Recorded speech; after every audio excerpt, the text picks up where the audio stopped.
This is Feminist Wellness, and I'm your host, nurse practitioner, functional medicine expert, and life coach, Victoria Albina.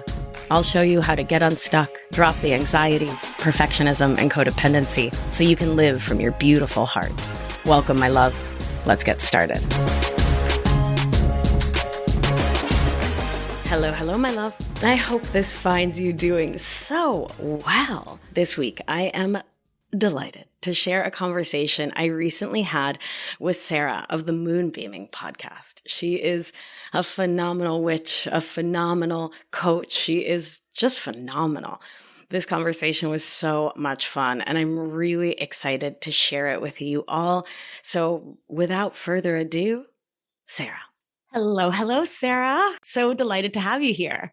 Hi, Victoria. It's so nice to be back with you. Yeah, it's so lovely. This is our second chat in just a little minute. So yeah, super fun. We can continue the wonderful conversation we had on your phenomenal show. Oh, yes. Nervous system stuff and healing trauma and listening to your intuition and boundaries and all that stuff we talked about. It was such an amazing conversation. I love getting to talk with folks who are as passionate and as interested in all the things as I am. All the things. Yeah. So I wanted to start out by asking you to define what witch means to you. That's such a good question. I've been feeling not super pulled to that identity right now. But I think that there's a lot of ways we can look at the word witch. We can obviously look at the word witch as a practitioner, just like you are a writer because you write, right. Or you are a podcaster because you are podcasting. You are a witch when you are a practitioner of magic. And magic obviously can be defined in any number of ways. One definition I like is to turn the ethereal into the material. That's one way that I really like. Another is the art of changing consciousness at will, which is another really good, I think it was Starhawk or maybe Doreen Valiente who said that. Don't quote me on that.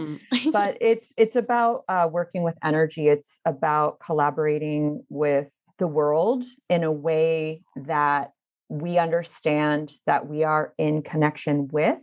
We are not separated. We understand that there are many things that we cannot see that produce effects and that influence us and our trajectories that we can be in relationship with, because witchcraft is inherently relational. It's basically the antidote for capitalism and white supremacy. Yeah, so I think being a witch is definitely a way of looking at the world. It's a lifestyle, I think. And we also know that if we're looking at it through the eyes of dominant culture, witches are very often marginalized people. They're often people with unseen power, people who are both intuitive and also people who are outsiders, marginalized, or others who have some kind of resource that the dominant class wants. So we know that was, if anyone's read Caliban and the Witch, a beautiful book about what was going on in Europe as we were losing the commons. You know, it's very usual for folks to accuse people who had land, people who owned things, to be witches or to be consorting with the devil. Last but not least, I have to say this because it's been on my mind. There is this history, at least in the West, of the conflation of witches and Jewish people, because I'm Jewish. There's been this conflation. You can even look at the witch in The Wizard of Oz with her hat and her hook nose. Right. There has been this conflation with anyone who isn't Christian, really, right. And being a witch. So that's my little, very long synopsis. Sorry, I really need the 5-sentence zippy little explanation for that. Oh yeah, no, I love all the details you gave. So thank you. You did pique my interest when you said that witch is not something you're identifying with as much now. I'm curious about that. Yeah, I mean, it's really not It's complicated. I think that it's strange to see your culture sold back to you. Sure. And there's been a bit of a spiritual and witchcraft renaissance, I would say, revival happening. And it's both incredible and amazing. And it can sometimes feel a little bit surreal. So it's like it's kind of a mixed bag. I also think that there will always be the assumptions and projections that we grapple with when we take on an identity or a label. Yeah. And I think that my own personal process of understanding that many folks are operating in a very binaristic way of thinking. And so conflating witches with people who are, say, anti-science or who don't have a strong foundation in reality. Right. I think there's magical thinking and I think there's magical thinking, and those are both two different things. So just sort of grappling with how to expand the definition of what language is, because language is always evolving and it's always growing, and it's always going to be lacking, and it's always going to be gesturing towards, and it's the embodiment of the thing that was a little bit disrupted for me. But now as I'm speaking to you, which still feels fine.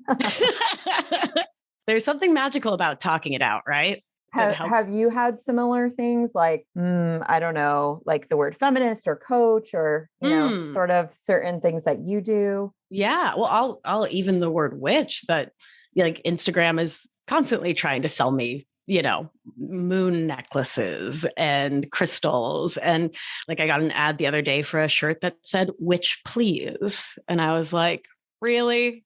Come on. Is this what we're doing?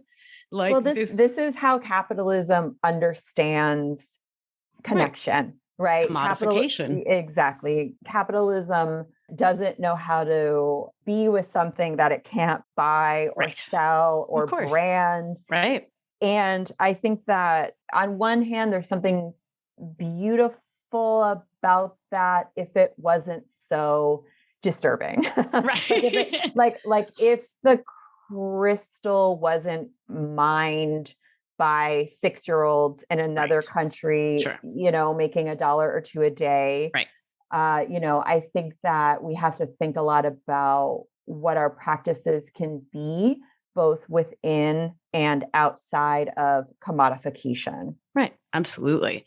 Yeah. Even to that point, the most basic tenets for me about a witch identity is a deep connection with the earth. Right. And that you don't need, the $500 chalice, right? Like you don't need any stuff. You need a full moon and the earth, maybe a nice leaf, right? And some fire, right? Some water, air's provided. So yeah, I totally get it. And it is wild to see, the hashtag of witch trending. I think it's great. Like, it's like, on one hand, I think it's great and it can be an opening. Sure. And I also think about this a lot. People who maybe live in a rural area or who are not exposed to different belief systems and different ways of thinking. That's why I think representation is great, whether it be for queer people or for Black people or for brown people or for people who are disabled, wherever we are lacking representation. When you grow up not seeing that, it's so affirming and it's so useful, and it can be a beautiful mirror and affirmation and opening to get to explore whatever it is you're interested in or get that affirmation. And also for me, I'm like, okay, well, if we're selling witchcraft, if we're thinking about the identity of a witch, can that translate into reproductive rights for all? Oof. Yeah. How can that translate into change for us? Because I think the issue with commodification is that it ends there. People buy the witch please shirt, which, like, hey, I'm here for that. I sell t-shirts with things on them. I never sold a shirt that says witch on it, but anyhow. Yeah. I have sold a poster that says witch on it. I used to sell one of those. I kind of stopped doing that actually because I started to feel, I didn't feel in alignment when I don't do things for money. So when I don't feel completely yes with something, I have to stop. And so I've stopped doing a lot of that, but I don't think that's necessarily bad. It just felt too ambivalent for me to continue with. Anyway, yes, you can buy the Witch Please shirt. That's great. And also, what are you going to do with your privilege? Yeah. How is your, for me, any spiritual practice cannot stop with the individual. 100%. Because witchcraft is relational, I understand that I am in a relationship with all of those around me. I understand that I understand an intersectional construction of the world. And that is what witchcraft is as well. And that is, I think, what a lot of spiritual practices are about as well. Right.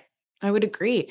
What's coming to mind is how land acknowledgements are getting like trendy. I was at an event not that long ago in a community that's not politicized, that doesn't think about life through a feminist lens, sort of, if I may paint with that broad brush. But they did a land acknowledgement that just rang so gross and hollow. It just felt like, okay, we're supposed to be doing this thing so we can get like woke credit and like get the woke cookie. Yep. It didn't feel like it was part of a deeper work. Right. It's like you just say the name of the tribe, you know nothing about them, you don't know their history, you don't know their present, right? Because it also postulates that these tribes are past tense. That's right. Right. And that's so profoundly problematic. And I think is in this same vein of like, what's the deeper work here? Right. Are we just following the latest trend, or are we invested in change writ large? Yes. And I think for me, I share this with my students whenever I'm doing any kind of, I'm using the term loosely, but spiritual work, whether that be an energetic cleanse that I'm facilitating, or a meditation, or a Witch 101 class, whatever that may be. Yes, I acknowledge the indigenous people whose land this is. But I also give money to there's a nonprofit near me that is a Tongva-led nonprofit, which gives money to land stewardship and land conservation. And they also will teach their youth about land conservation and land stewardship. I think any white person who has the means and who is in a relationship with land and is profiting from their relationship with land, which is all of us, needs to do something to care for that land. And that could look like a beach cleanup. Sure. That could look like growing native plants. That could look like a plant exchange. Yeah. And so on and so forth. But I think it also has to be in support of land back. It has to be in support of reparations. Right. We have to have some kind of reparative process infused into our larger life setup. We need to get out of this power over hoarding resources, which is so colonialist, and we have to get into a sharing power with how am I going to redistribute my resources once I feel like I have enough, or once I am able to accept my privilege. Right.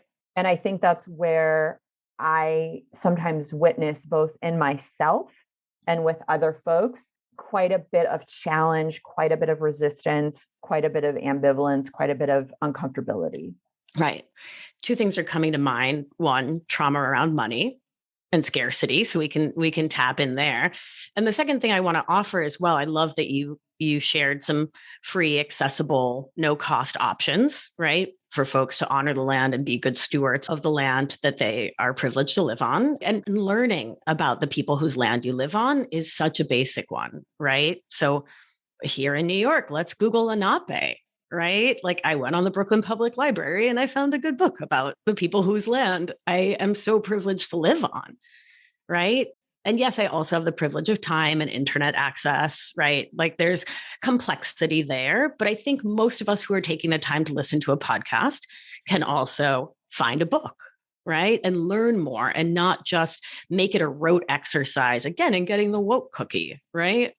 Which doesn't really help that. It's not, it's the thing's not doing what you think it is, right? And meanwhile, it is important, right, for cis folks to say their pronouns because, it creates space, it creates acknowledgement, it creates awareness. And so saying a land acknowledgement does some of that. But to your point, I don't think it's doing enough. I think we have trauma around money. I think white people have vast amounts of trauma around money in different ways, like in their own ways.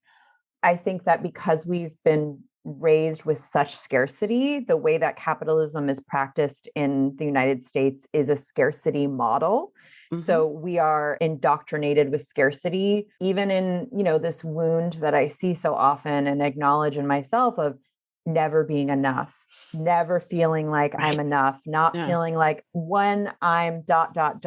then I'll be worthy or, whatever. And of course, obviously that extends to money for sure. And I also think that another thing I witness, especially in white, straight, cis women, is a fear of doing it wrong. I'm putting this in quotes, and of being bad because of the carceral system that we live in, where we are not embraced, we are not held accountable in a kind way. Accountability to me always feels kinder than punishing. And I think that there's a fear of saying the wrong thing, doing it in quote wrong, being called out, and also just not wanting to spread harm. So then there's that like trauma freeze response of, well, I'm not going to do anything because if I don't do anything, I'm not going to do anything wrong. And then I won't be bad and I won't cause harm. So I think it's like so complex and it's very much dependent on the person in the situation. But I think that the other part is just being able to, and this is like where your work comes in. And this is like why I'm so obsessed with nervous system healing. Yeah. We have to be able to sit with uncomfortable sensations and feelings. And we have to be able to stay as much as possible in our window of tolerance when we are engaging in loaded, tender situations, complex experiences, and in uncomfortable processes, and also in the unknown, which is witchcraft 101. You got to lean into the void, baby. Like that's where change happens. Yep. And I think that because we don't have that basic education, in the public school systems, I didn't even learn about the Trail of Tears in my public school systems. How am I going to learn about my vagal nerve? Like, how am I going to learn about when I'm, in fawn response? Like, how am I going to be able to connect my body with my whiteness, with my internalized racism, unconscious biases, my nervous system's responses to all of that? It's a lot. And it's not normalized and it's not talked about. We're so lucky to be living in a time where it is more and more. But generally, you really have to seek this kind of information and education out. Yeah, for sure. For sure. And I think it's so great, podcast shows like both of ours that are spreading this information to the good people so they can spread it to their people and can show up, like you said, to all the conversations of life with more ease and more capacity to return to ventral vagal and to know where the edges of their window is, right? And so Sarah used the correct term, right? Window of tolerance. That's what it's called in the literature. I like to say either window of capacity, right? Where's my capacity to stay with myself? Or a term I learned from Jane Clapp, who's a phenomenal somatics teacher, window of bodily dignity, How beautiful is that? Yeah. So where's the edge of where I can be present with myself in ventral vagal, feel safe, social, connected? I've got a little foot on the brake, a little foot on the gas. I'm regulating the input into the machine, into the little motor. And when is it like, whoa, I just revved it way too fast, or I slammed the brake and, bonked my head. Right. And those are those edges. And not having judgment if you're feeling overwhelmed, like understanding, okay, well, I'm a little bit overwhelmed. I'm a little flooded right now. Yeah. Can we maybe shelve this conversation until tomorrow? I need to think about some things. Right. I'm going to log out. And tend to ourselves, because for me too, I think that in the so-called wellness industry, I think that there's this emphasis on the end goal and on, and quote, being healed. And for me, as someone who is highly sensitive and who has a sensitive nervous system, for me, the goal is never to be regulated all the time. That's not it's just not possible for anyone, right? The goal for me is to be embodied enough to understand when I am dysregulated, to not be cruel to myself, to hold compassion for myself, and to enact the tools that I know that work for me. And that only comes from trial and response and through practice. 100%. And, not reading a book, not listening to a podcast. It happens through practice, and it happens when I'm dysregulated. Right.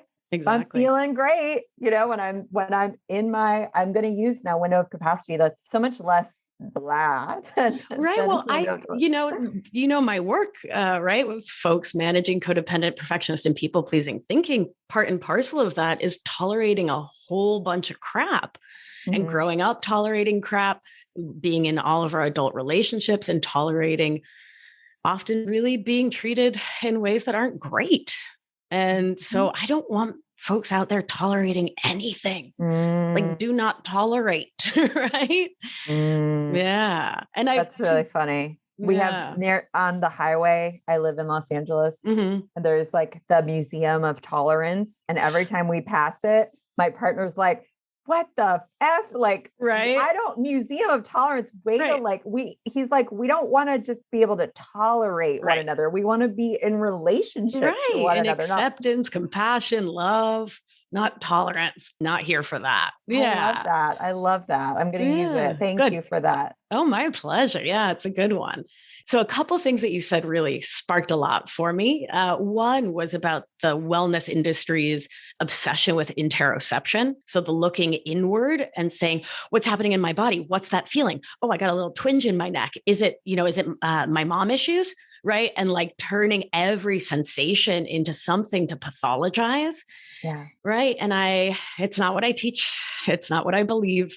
I think interoception is incredibly right. So the looking inward, the getting present to sensation in our bodies. This is the definition of interoception, getting present with our feelings and our sensations and their connection. But we can get into such a spin. And it just feels so number one, from a science point of view, right? When we focus on interoception and not exteroception, connection with the world outside of us, that's when we get sort of neurotically over analytical, right? And can get into a really problematic relationship with our own sense of self. And we step out of connection and relationship with others. When we go from not being in connection with self to an almost obsessive connection with self. Yep. And I get it, right? Instagram's like a little blip, right? It's like a little card on your phone that says, look within, feel your feelings. And you're like, okay, in order to be #healed, right? And like #evolved, I need to just focus on that. But I think it really can lead us astray. And again, to your point, whether it's from a witchy point of view or a feminist point of view or whatever other point of view, connection for humans as pack animals is absolutely everything. When does it careen into avoidance? When does it become so extreme it is perhaps another facet of narcissism? When, or the I'm not enough, Right. okay, how do I get to be enough? I need this powder. I need this Right. pill. And then that was the last bit, which kind of brings us back to the commodification thing is, when is it a distraction vis-a-vis the patriarchy? And, like if wellness isn't liberatory and doesn't help others, who is it for? Line somebody's pocket somewhere. I mean, it's like a billion dollar industry. Right. And some of it is fine. And some of it I agree with. And some of it I don't agree with. And I think is problematic. And I'm saying that generously. Right. And these are themes we've talked about here on Feminist Wellness of, how we can use overthinking as a buffer, as an avoidance of life and the deeper work. Yeah, we both got our hands up. Hello, amen, right here. Recently, I did a show about how regret can be a form of buffering, right? So if we look back on the past and we're like, oh, I just regret that I did that. I wish I hadn't said that. And we spin in that, we're not staying present to the feelings now, right? We're spinning in that self-flagellation instead of looking, what's up? What's the sensation in my body? Right? I'm digging a little deeper. Yeah. Yeah. And so too, all the like self-care things, the bubble baths, the creams, the et cetera, so too can really be buffering against doing the deeper work because they become the showpieces, right? It's like virtue signaling. That's so that just hit me. It's like virtue signaling. It's like wellness signaling. Right. I've got the perfect Lululemon outfit and the crystal necklace and the things that let the world outside me know that I'm part of this path. I'm part of this group of people. Right. It's from that desire to be in group. Right. Which belonging. Yeah. Oh, you said belonging. I heard the longing. That's interesting. Both. Belonging is belonging. Belonging is for belonging, connection, love, acceptance, all of that stuff. And that's the thing. I don't think this is what I'm always grappling with in my own life and my own practice and what I share and what I don't share. Tools are neutral.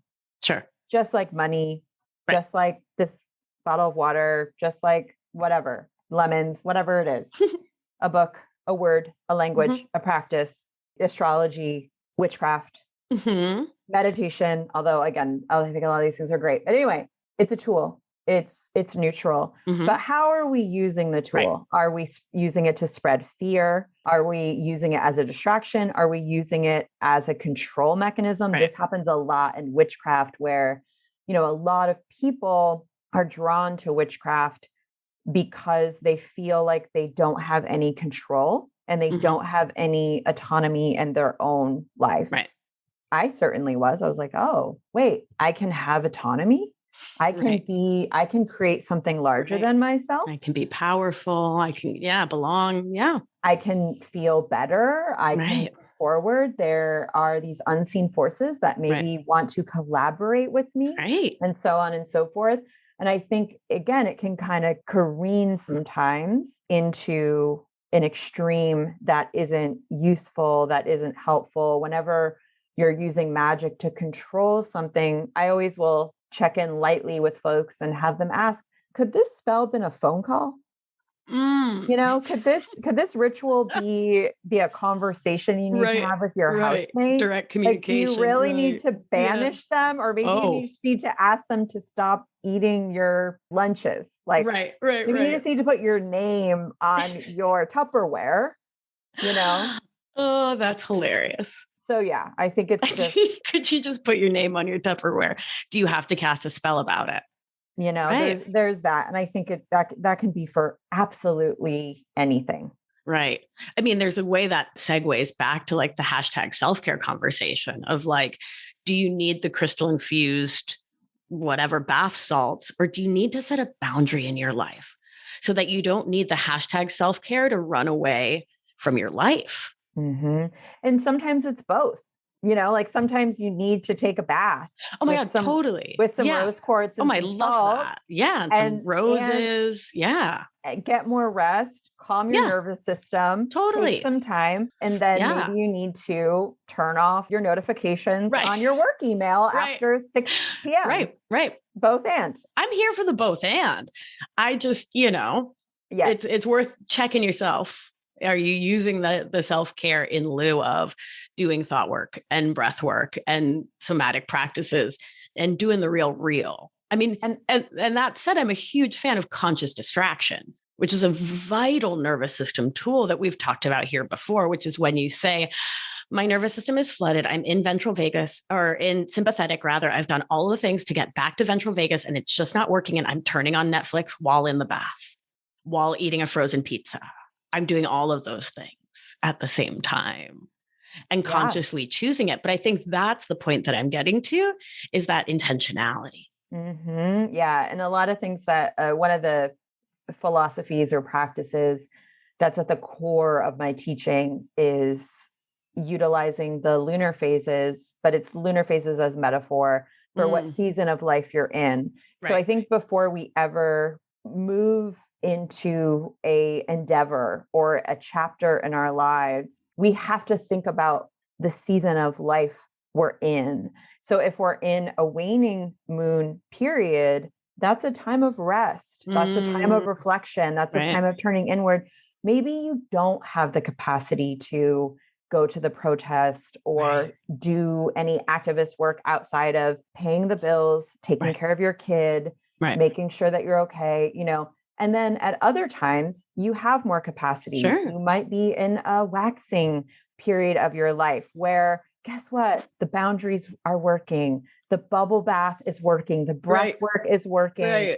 Your window is getting larger and you have more capacity. Right. And we always have to then work in those little micro phases into anything in terms of, okay, I went pretty hard these last 3 or 4 days. I'm going to take a rest. I'm going to get that extra hour of sleep. I'm going to curl up with a book. I'm going to take a walk around the park, whatever it is. Like, we're animals and we're always cycling. So we have to be really cognizant of that. We were really taught by industrialization and the patriarchy and colonialism and all of these other harmful systems that we're supposed to just be on or off. Right. And hopefully on, with emphasis on, right? All the time. Right. And that is one of the biggest lies I think we've all been sold and internalized. And it has the largest, for me, amount of cognitive dissonance because even the sun takes a break. Sure.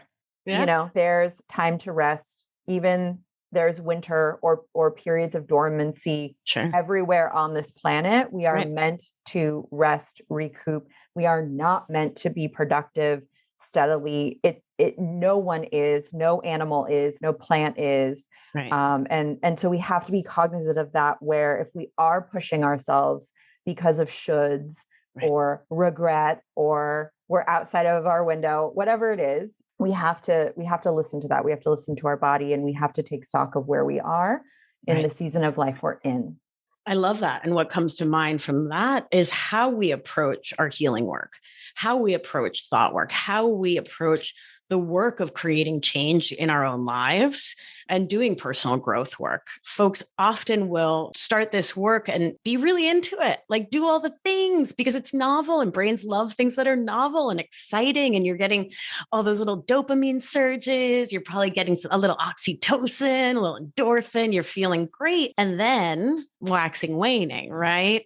Things feel less novel and the self-doubt creeps in. And that's when I find people get really harsh with themselves. What's wrong with me that I can't do this? I was so good at it, right? Why can't I commit? And that's when we bring in the reminder, like you just shared, that you're a mammal on a big old rock, and you do get to give yourself time for integration. And I think that's what is often so missing, is that people think they need to just endlessly do the things and not integrate the learning.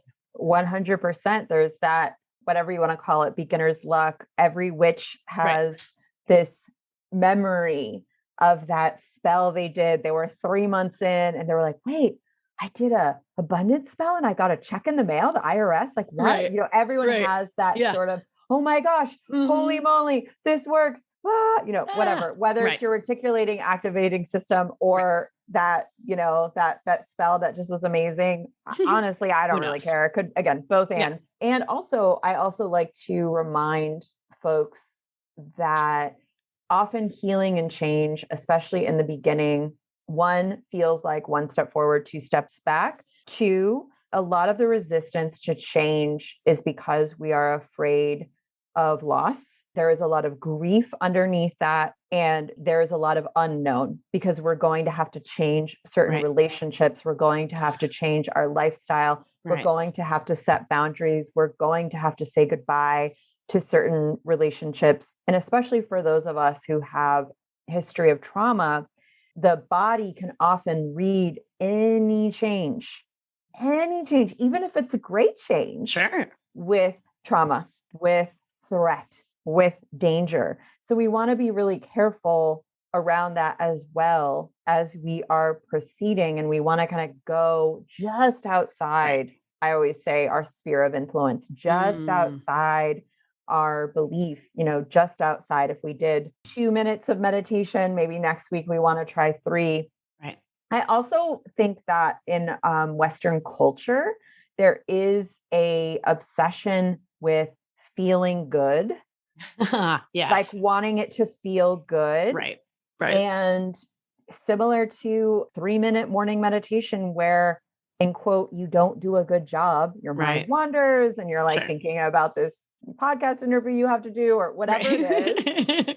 That's not the point, you know. And I think that when we are going to invest in our healing, I think it's really important to frame why we're doing it. And I also really love this idea that I've been utilizing in my own life, which is I think we have to look for symptoms, not necessarily results. So symptoms of the changes we've implemented. So for example, I could say that I am starting a strength training program because I want to lift 200 pounds or something. Okay. But sure, okay, great. Goals are great. We love a goal. But if we're looking for symptoms, i.e., oh, now I can lift that heavy box. Oh, now I have more energy. Yeah. Oh, I don't get as tired at work.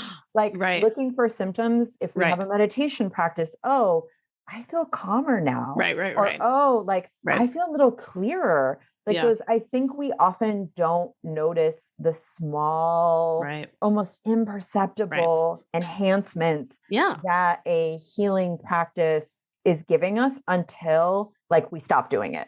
Totally. It's so funny. You know, I'm a nurse practitioner, and for folks in medicine, symptoms are like negative, bad things. So my brain was like, wait, what? We look for symptoms, but you meant symptoms of growth. I was making funny faces at you because I was like, you're like, I'm confused by how this is negative. It feels pretty good. I get your point. Yeah. In my work, we talk about kitten steps because I think taking a baby size, but baby's feet are very big. Right? Like that's too much steps to take. That's too much. We go right down to a newborn kitten size step. Adorable. Right? I try to keep it cute around here. And we really focus on a minimum baseline. What is the tiniest thing that I can do and commit to? Right? Not for the getting done of the thing, because that's not the point when you're working on a minimum baseline. It's about building self-trust. That's right. Right? And codependency and capitalism and white settler colonialism all take us out of self-trust. It's part and parcel of the operation of these systems of oppression, right? If we trusted ourselves, would they last? And the really beautiful thing, I talk a lot about energetic baselines. Yes. Like, you know, like what's your energetic baseline on many levels? Because I think a lot about energetic patterns. Yeah. I do a lot of energy work, but once we've raised our minimum, once we've raised the bar, most people don't lower the bar again. If I'm raising the bar in terms of treatment from others. Ooh, yes. Right? Normally, once I have raised that bar where I don't want to be treated in a certain way, I don't want to be called names or whatever it may be, I'm not going to go back there. Right. You know? Well, but I will say that we do have different systems of relating with different people. 100. Right. So I could hear someone, right, listening, being like, of course, I would never let my partner talk to me that way. But then they go home and see their family of origin and they're like, oh, sure.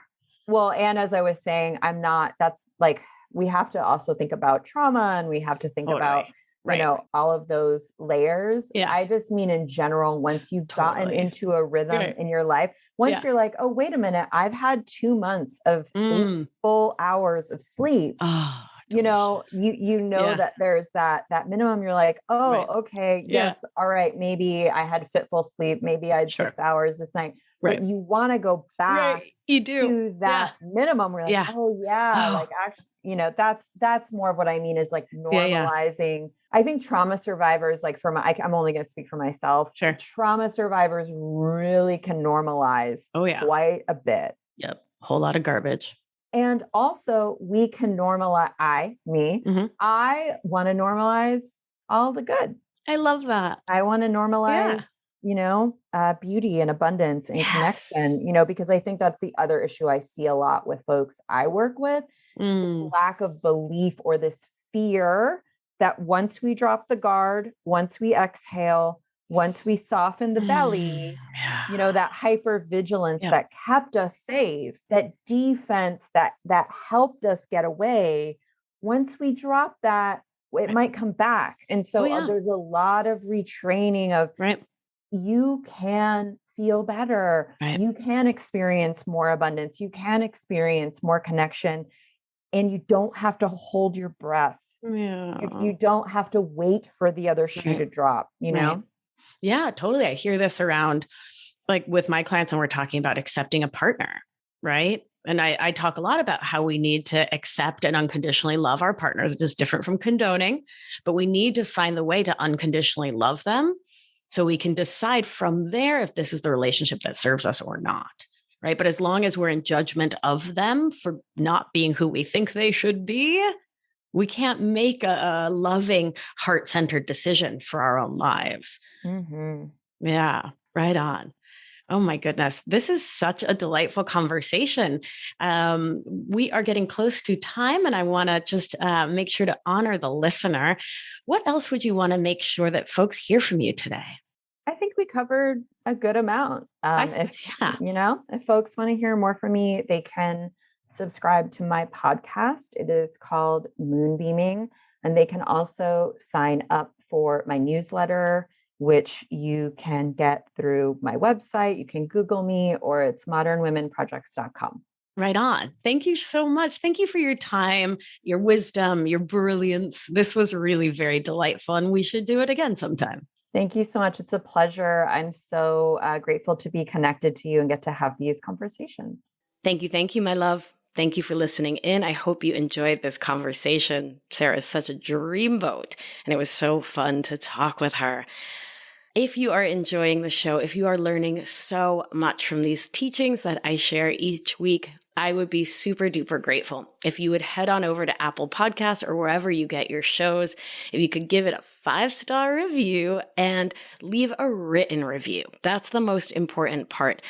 It's this weird thing with their algorithm. The more reviews a show has, the more often it shows up in search, meaning the more ears it gets into. This is a free resource I create with so much love. And my greatest dream and wish is that it gets into all the ears that could benefit from hearing it. So please take a moment to rate it, give it 5 stars, write a written review. It can be quick. You don't have to overthink it. You don't have to go into perfectionism about it. I see you.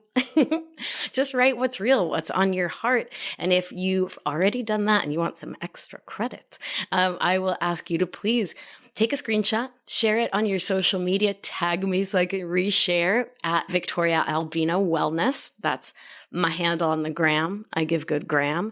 And we can connect that way because that's so much fun. So thank you in advance for taking the time to rate and review the show and to share it with the good people. All right, let's do what we do. Gentle hand on your heart should you feel so moved. And remember, you are safe, you are held, you are loved. And when one of us heals, We help heal the world. Be well, my beauty. I'll talk to you soon. If you've been enjoying the show and learning a ton, it's time to apply it with my expert guidance so you can live life with intention without the anxiety, overwhelm, and resentment so you can get unstuck. You're not going to want to miss the opportunity to join my exclusive, intimate group coaching program. So head on over to victoriaalbina.com/masterclass to grab your seat now. See you there. It's going to be a good one.